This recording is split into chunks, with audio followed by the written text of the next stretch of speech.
Almost no other modern indie comics creator has a body of work of quite the same depth and quality as Rick Remender.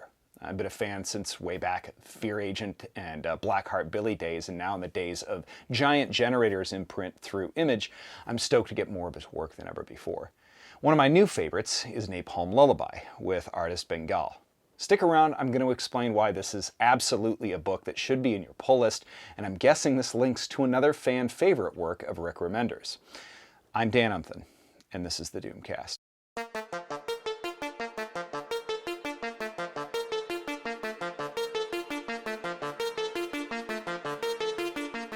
Alright, do me a favor, hit subscribe and the bell. I make about one of these videos a week. They're all great, so please don't miss even one.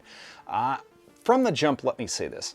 I'm going to get into some heavy spoilers later in the latter half of this video. So people who have already been reading this can understand kind of my take on where the story is going so far. But I'll let you know when that's coming. The biggest thrills of this book are the twists in it. And so far in just 5 issues, I've loved it. So I'm going to really tiptoe around those because you should absolutely read this and enjoy it first the same way that I did, because this channel isn't and has never been about just summarizing runs, but instead celebrating good storytelling, and this book is absolutely that. Napalm Lullaby starts in present-day Norfolk, Nebraska. Yes, to be clear, it is not Norfolk. Yeah, I am from the Midwest, and it is pronounced Norfolk.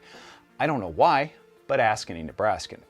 Anyway, we get a middle-aged couple on the way back from a Westboro Baptist church-style protest on behalf of not Christianity, or some specific version of it as far as I can tell, but a deity named Glokor.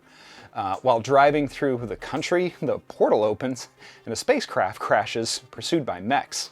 They're reminiscent of a slightly darkly comic version of the Superman origin. The spacecraft opens and the mechs are incinerated by a superpowered baby who is adopted by the couple, attributing to the discovery of this new son of theirs to being the son of the god Glokor.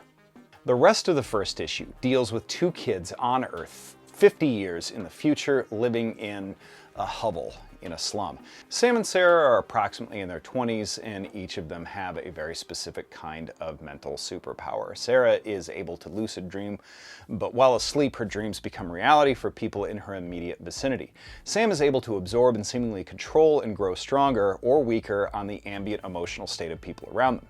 They use these powers to steal pieces of technology, halos that allow them entry into the citadel of the religion of Glokor, which has now entirely absorbed the planet Earth, all religion, and all governments. Now, the Dark Superman thing has been done to death, and I generally hate it.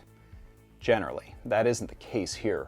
Remender is doing with this idea exactly what the original Superman mythos was used for, to show how power should be used, and that being truly moral rather than dogmatic or religious is a real superpower, more often more powerful than even invulnerability. So why is it so good? This is the point where I need to break and explain that you need to track down the first few issues or pick them up in trade if the trade's out when you're watching this. Spoilers are going to follow from this point on. This is your last warning. Please go read this. Come back when you've at least read through issue 5. Sam and Sarah are the bastard children of Caden, the superpowered baby from the beginning.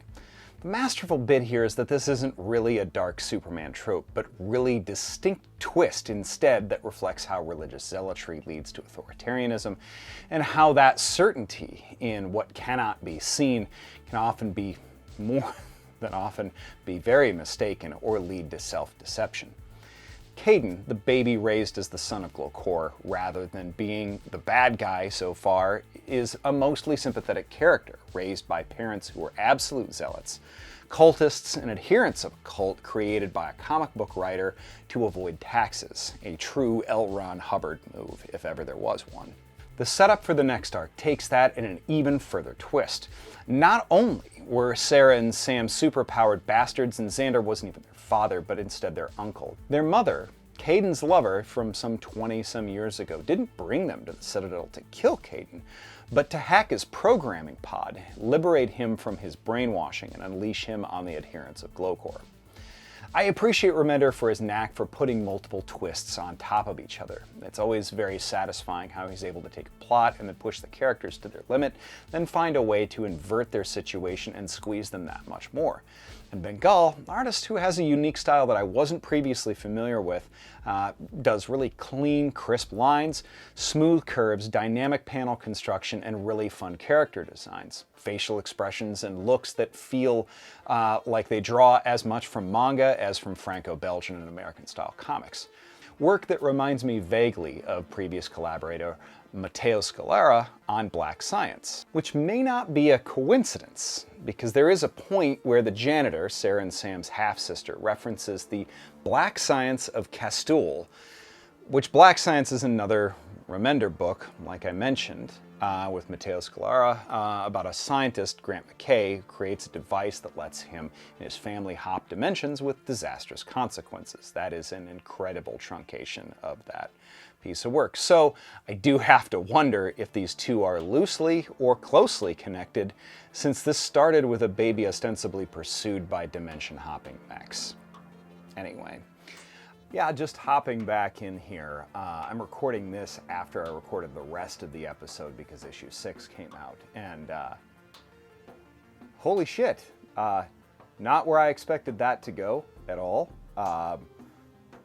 Again, definitely worth picking up. Like I said, Remenders, good twist over twist. Didn't expect Sarah to go full Dream Nova and envelop the entire Citadel. So this has gotten even more interesting. So I hope you're enjoying it, and I hope you keep picking it up like I absolutely will be. Peace. I say this as somebody who already picks up anything with Remender's name on it. As a default, this is gonna be a must pull. And if you like dark social satire, as most of Remender's work is, and high science fiction adventure, which most of Remender's work is, this is well worth it. You should pick it up. Thanks for watching. This has been the Doomcast. We'll see you next week.